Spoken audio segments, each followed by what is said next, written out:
السلام علیکم، اور آج کا میرا جو کوسچن ہے وہ دانش علی کی ریکویسٹ پر میں اس کو اپلوڈ کرنے جا رہی ہوں، بک 5 پارٹ 1 کی۔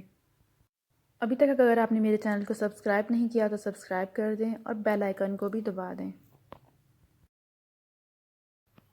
السلام علیکم، آج کا ٹاپک ہے، آج میں جو بک سٹارٹ کرنے جا رہی ہوں وہ میر و غالب کی شاعری کا خصوصی مطالعہ ہے۔ اور سب سے پہلے میر کی شاعری کے فنی اسلوبیاتی عناصر یا فنی محاسن جو ان کی شاعری میں ہیں ان پہ ہم بات کریں گے۔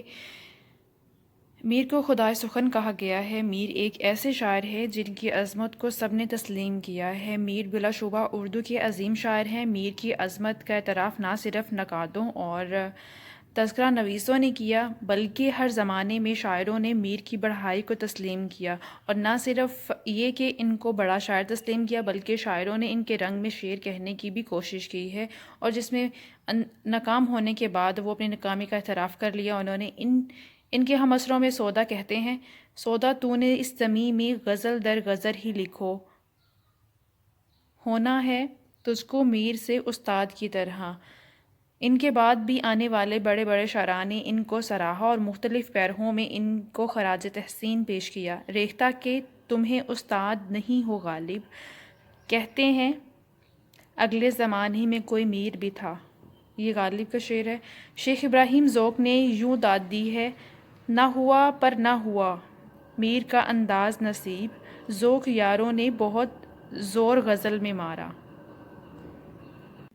میر کی شاعری اپنے دور اور اپنے بعد والے دور سب میں ایک بلند مقام کی حیثیت رکھتی ہے۔ میر کو یہ صرف بڑے بڑے شاعراں کا خراج تحسین ہے۔ حقیقت یہ ہے کہ میر کے کلام نے ہر زمانے میں لوگوں کے دلوں کو اپنی طرف کھینچا ہے۔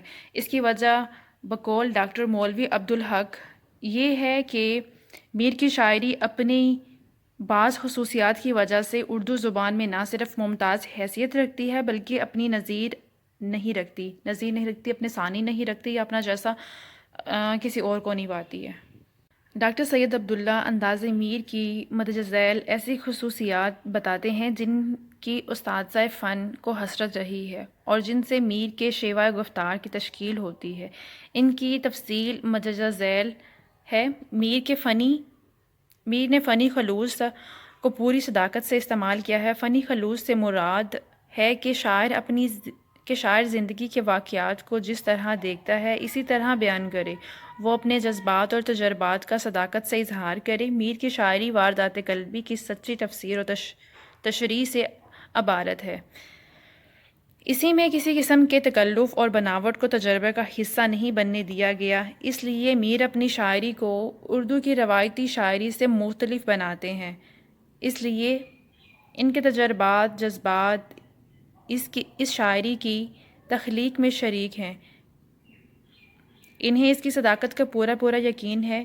وہ تو خود کو کہتے ہیں کہ میں شاعر نہیں، میں نے تو زندگی کے دور غم کو اکٹھا کر کے دیوان بنا دیا ہے۔ میر تقی میر کہتے ہیں، مجھ کو شاعر نہ کہو میر، کہ صاحب میں نے درد و غم کتنے کیے جمع تو دیوان کیا۔ اس پردے میں غم دل کہتا ہے میر اپنا، کہ شعر شاعری ہے شاعر عشق۔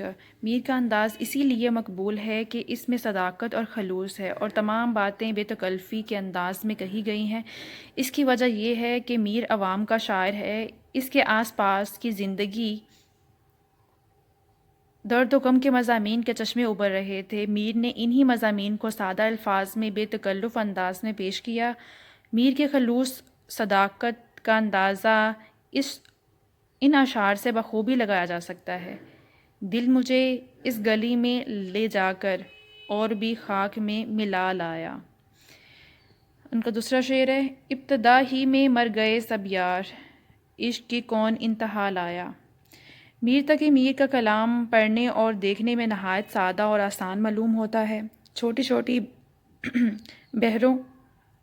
بحروں میں ایسی باتوں کا تذکرہ ملتا ہے جو سامنے کی ہوتی ہیں۔ میر کی شاعری سہل اور ممتنع کی شاعری ہے۔ سہل اور ممتنع مینس چھوٹی سے بحر میں اس کا ایک تو میننگ بہت آسانی سے آپ کو سمجھ آ جائے، اور دوسرا اس کا کوئی چھپا ہوا میننگ ہو اس میں میر کی سادگی صاف اور سپاٹ نہیں بلکہ اس میں گہرائی بھی موجود ہے۔ ہر شعر کے پس پردہ ایک جوش جذبہ کار فرما ہے۔ ڈاکٹر جمیل میر تقی میر کی سادگی جو سہل ممتنع کی حدود میں شامل ہو جاتی ہے، اس کے بارے میں اظہار کرتے لکھتے ہیں کہ اس سادگی میں جہاں سہل ممتنع کی خوبی موجود ہے، وہاں اس سادگی میں اعجاز کے ساتھ ساتھ ایسی کمال معنی خیز بھی ہے۔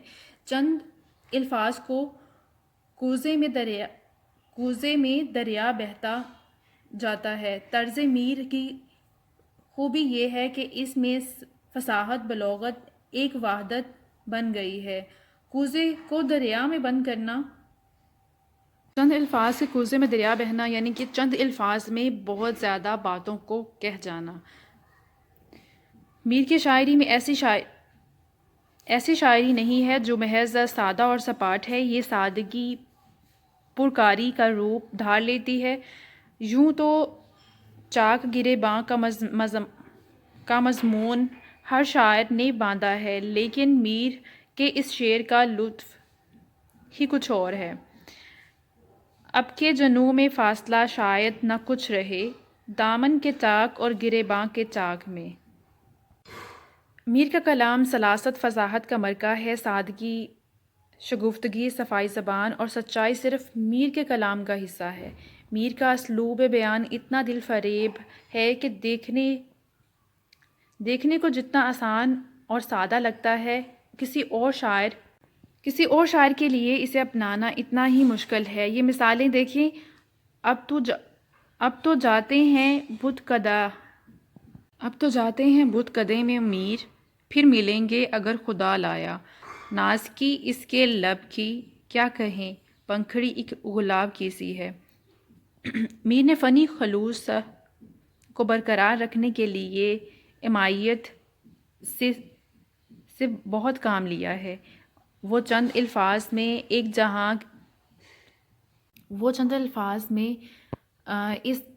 جہان معنی پیدا کر دیتے ہیں۔ ان میں معنی کے وسیع منطقے پیدا ہوتے ہیں۔ مجزا ذیل اشعار میں معنی مفاہیم کی وسعتوں کا اندازہ لگائیں۔ اور یہ دو اشعار ہیں۔ میر نے نہایت فنکاری سے اپنے کام میں دو خصوصیات پیدا کی ہیں۔ اول یہ کہ موضوعات ایسے چنے ہیں کہ جو عام انسان کے رنگ طبیعت کے مطابق ہیں۔ دوم، ان کو بیان کرنے کا جو انداز اپنایا ہے وہ لہجہ عام بول چال کا انداز ہے۔ میر نے محاورے کے استعمال سے زندگی کی منحوس حالتوں کی مصوری کی ہے۔ کسی قوم کے محاورے اس قوم کے مزاج کی نمائندگی کرتے ہیں۔ انہوں نے محاورے روزمرہ کے استعمال میں حسن ذوق کا ثبوت دیا ہے اور بڑے سلیقے سے ان کو برتا ہے۔ میر کے کلام میں باتوں کا انداز بھی ملتا ہے۔ جا بجا میاں پیارے ارے صاحب کا استعمال نظر آتا ہے، یعنی کہ وہ اشعار میں ان الفاظ کا استعمال کرتے ہیں، میاں، پیارے، ارے اور صاحب۔ میر کو خود اس بات کا اعتراف ہے کہ ان کی شاعری باتیں ہی ہیں، جس کا ذکر کئی مقام پر انہوں نے اپنے اشعار میں کیا۔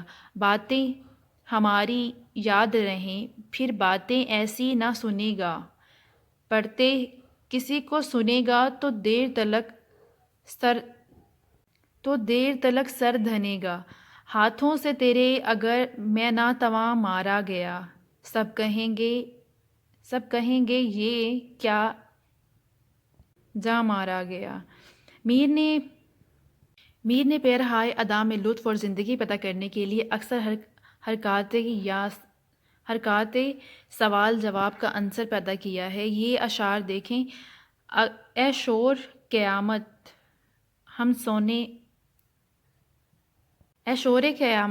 ہم سوتے ہی نہ رہ جائیں، اس راہ سے نکلیں تو ہمیں بھی جگا دینا۔ میر کو خطاب اور گفتگو کا انداز بڑا پسند کیا گیا ہے۔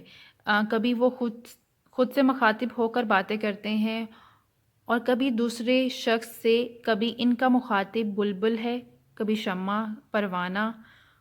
ان تمام حالتوں میں شعر میں بات چیت اور بے تکلفی کا رنگ بہرحال قائم رہتا ہے۔ ان کے اشعار میں سیدھی سادی باتوں اور بے تکلف انداز قاری کی سماعتوں میں رس گھولتا نظر آتا ہے۔ یہ اشعار دیکھیے، کہتا ہے میر کہ بے اختیار رو، ایسا نو رو کہ رونے پر تیرے ہنسی نو ہو۔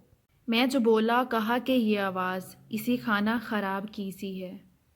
شعر میرے ہیں گو خواص پسند، پر گفتگو مجھے عوام سے ہے۔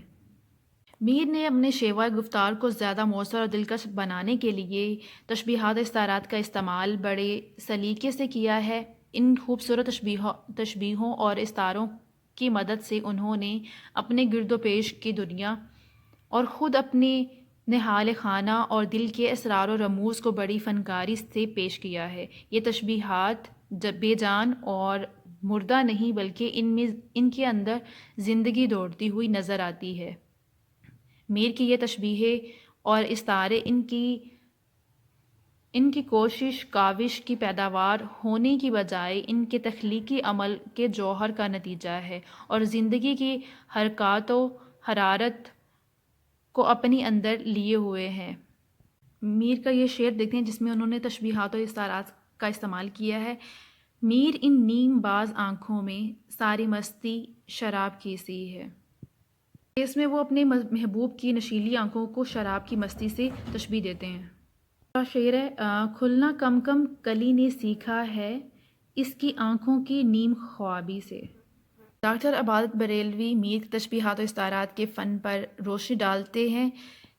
میر تشبیہوں اور استعاروں کے ذریعے سے بعض کیفیات کی تصویر کشی کرتے ہیں، اور اس میں شک نہیں کہ ان کے ہاتھوں اس فن میں مصوری کی سی شان پیدا ہو جاتی ہے کہ یعنی جس طرح ایک پینٹر کوئی تصویر یا مصوری کرتا ہے، ویسے ہی جو میر ہے وہ اپنی شاعری کے تھرو ایک تصویر کشی کرتے ہیں۔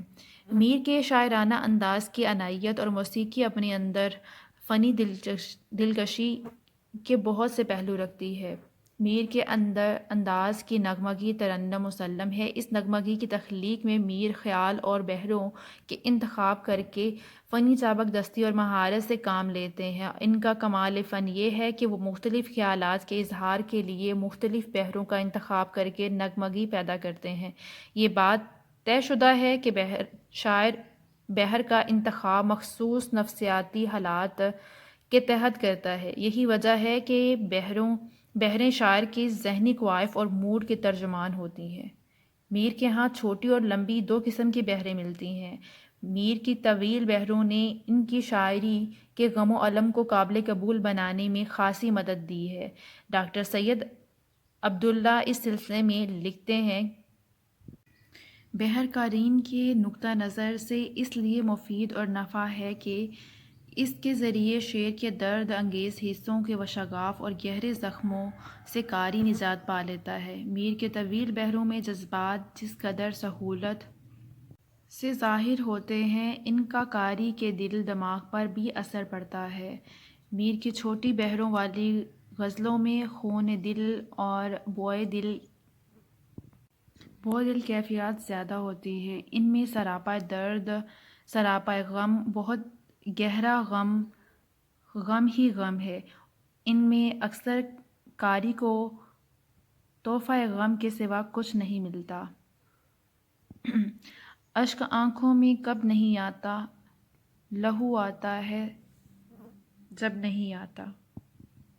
دل سے رخصت ہوئی کوئی خواہش، گر یہ کچھ بے سبب نہیں آتا۔